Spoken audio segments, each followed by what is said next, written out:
Hı hı. Deməli, imtahana düşən situasiyaların tərkib hissəsində ən çox effektiv öyrənmə, sinifdə sağlam psixoloji mühitin yaradılması mövzuların çox olur. O da həmişə dediyimiz kimi müəllimin növbəti problemin həllinə yanaşma tərzinə bağlı suallar olur. Hansı ki, məsələn, situasiya verəcək. Burada tutaq ki, müəllimin addımı necə olacaq? Bu da hansı ki, o imtahana düşə biləcək ən vacib mövzulardan biridir. Effektiv müəllim-şagird münasibətləri, müəllim-valideyn münasibətlərini təhlil edəcək. Ümumiyyətlə, əziz müəllimlər, düzgün münasibət qurmaq tədrisdə ən önəmlidir. Çünki ümumiyyətlə insanın ümumi fəaliyyəti münasibətlərdən ibarətdir. Yəni James Comer dediyi kimi də düzgün münasibət qurulmadan əhəmiyyətli öyrənmə baş verə bilməz. Bəs yaxşı, düzgün münasibət nədir? Biz tədris zamanı necə eləməliyik ki, düzgün münasibət quraq? Burada indi söz yığımından ibarət olan yox, ən vacib bizə nələr lazımdır, onları nəzərinizə çatdıracağam. Deməli, biz pedaqoqlar olaraq müəllim-şagird, müəllim-valideyn münasibətləri daim belə bir təhsil üçbucağının tərkib hissəsidir bunlar. Bunlara riayət edirik. Mənə verilən birinci tələb odur ki, mən münasibət qurarkən pozitiv qurmalıyam. Bayaq dediyimiz kimi, pozitiv münasibət çox önəmlidir. Məsələn, ayrıca qaydaları qurarkən də neqativlərdən yox, pozitivlərdən də istifadə etməliyik.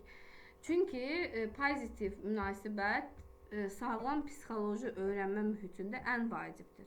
Bəs yaxşı, bunu nə edirəm? Pozitiv münasibət uşaqlara sizi çox sevirəm deməyim demir. Xeyr.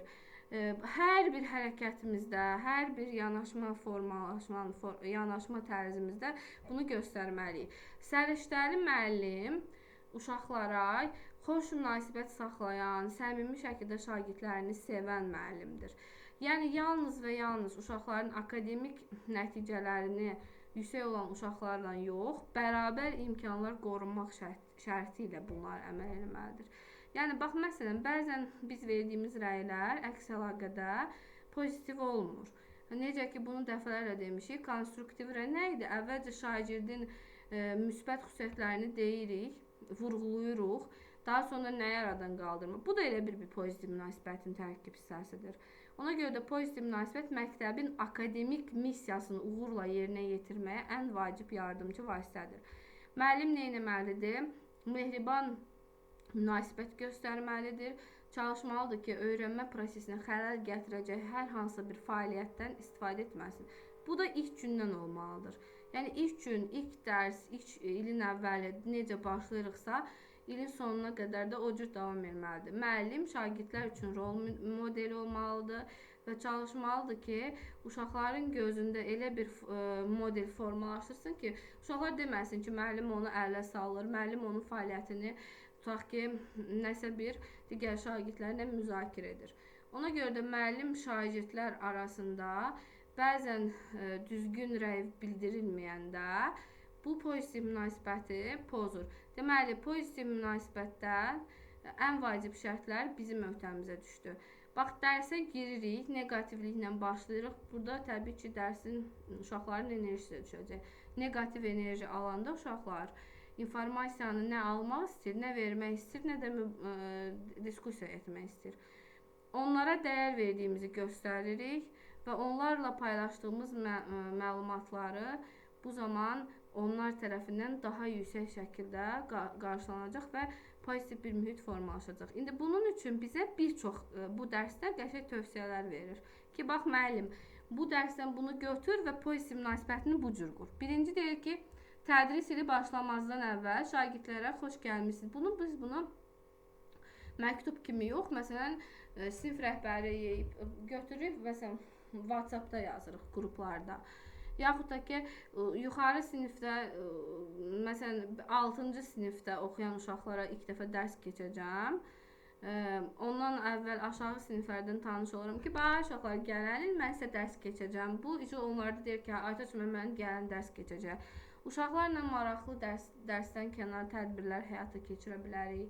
Bax, buzqıran strategiyalarından istifadə etmək nümunə göstərə bilərik. Dərsin əvvəlində sinifi bir-birinə bağlayan fəaliyyətlər həyata keçirə bilərik. Ad günləri, hər hansı bir tədbir, yaxud da ki, hər hansı bir pozitiv yönümlü sinifin qarşısında salamlamaq, Dərsin əvvəlində hər bir deməli şagirdlərin tutaq ki, fəaliyyətlərini dəyərləndirmək, onların məsələn burada indi bizə bir strategiya verir. Deyir ki, dərsin əvvəlində şagirdin hər birinin şəklini çəkib bu şəkillərin altına onların siniflə bağlı fikirlərini, şərhlərini yazırıq. Müntəzəm olan şagirdlər dəyişən fikirlərini, şərhlərini şəkillərin altına qeyd edirlər. Bu cür fikir lövhəsi sinifdə ümumi əhval.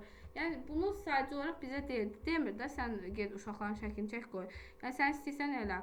Bir də mənə özümüzün yaradıcılığımıza əsaslanaraq münasibətlərdə bir çox şey ola bilər.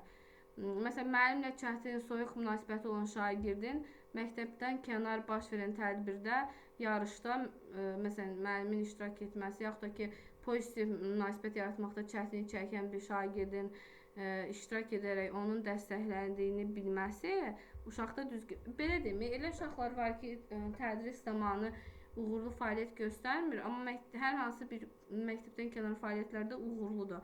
Sən də çalışsan ki, onun bu fəaliyyətini dərsdə, məsələn, oxumayan uşaqda idmançıdır. Yəni burada söhbət ondan gedir ki, şagirdin gələcək münasibətinə müsbət təsir göstərməsi sənin münasibətindən asılıdır. Sonra bir çox strategiyalar ola bilər. Yenə deyirəm, burada sadəcə bir neçəsi bizə misal göstərilir. Məsələn, deyir ki, şagirdin maraqlarını tədris məzmununda nəzərə almaq, tədris fəaliyyəti ilə şagirdlərin şəxsi həyatları, maraqları arasında əlaqə yaratmaq, müəllimin fiziki davranışı ilə şagirdlərdə maraq oyatması, məsələn, lazım məqamlarda şagirdlərə gülümsəməsi, əlini şagirdin çiyninə qoyaraq ona cəsarətləndirməsi, şagirdlərlə danışarkən onların göz kontaktı qurması, yumordan istifadə və s. Deməli, əzizim, bu sadəcə bizə verilir. Bundan əlavə də özümüzün buzqıran strategiyalarından istifadə edərək münasibət qura bilərik. Bunların hamısını eləmək deyilən bir şey yoxdur, əzbərləmək deyilən heç bir şey yoxdur. Sadəcə bir dəfə oxuyuruq, başa düşürük ki, bu fəaliyyət pozitiv münasibət imiş. Bəs yaxşı, ünsiyyəti necə quracağam? Bildiyimiz kimi demokratik, avtoritar ünsiyyət var.